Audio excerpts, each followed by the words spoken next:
నమ్మిన సిద్ధాంతాలకు కట్టుబడి జీవితాంతం ప్రజల కోసం పనిచేసిన నాయకుడు బర్ధన్ అని పలువురు వక్తలు కొనియాడారు. హైదరాబాద్ మగ్దూం భవన్లో జరిగిన బర్ధన్ సంతాప సభలో పలు పార్టీల నేతలు పాల్గొన్నారు.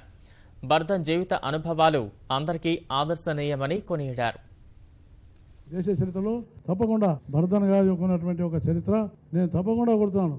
వారి జీవిత చరిత్రను మన ఏ ప్రభుత్వమైనా కూడా, మా ప్రభుత్వమైనా వేరే ప్రభుత్వమైనా ఒక పుస్తక రూపంలో రాసి ప్రతి పాఠశాలలో విద్యార్థులకు నేర్పించాల్సిన అవసరం కూడా ఉందని నేను తప్పకుండా భావిస్తా ఉన్నాను.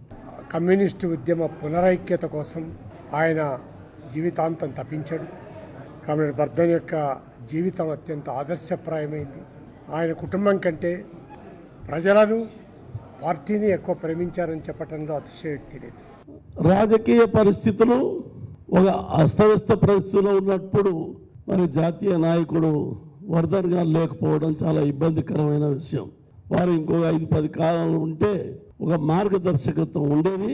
ఆయన లెఫ్ట్ రైట్ మధ్యన ఇద్దరిని ఒక కలిపే అటువంటి తత్వం ఉన్న మనిషి, అటువంటి జాతీయ నాయకుడు. కమ్యూనిస్టులుగా బతకడమే గొప్ప విషయం. ఆ రకంగా జీవించడమే మన గర్వకారణం. సీట్లు ఎన్ని వచ్చినాయి, ఓట్లు ఎన్ని వచ్చినాయి లెక్కే లేదు. ప్రజల కోసం, న్యాయం కోసం, ధర్మం కోసం నిలబడమే ఈరోజు చేయాల్సిన పని.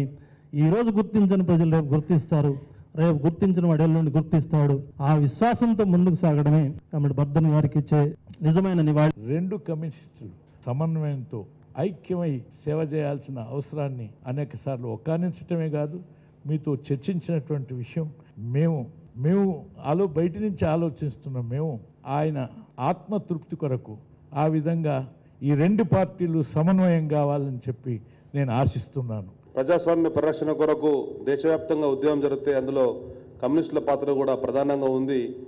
ఆనాటి నుంచి నేటి వరకు కూడా వివిధ సందర్భాలలో వివిధ అంశాల పట్ల కానీ, ప్రభుత్వ ఏర్పాట్లో కానీ, ప్రజా సమస్యల పరిష్కారం కొరకు కానీ కలిసి పనిచేసినట్టు అనుభవం ఉంది.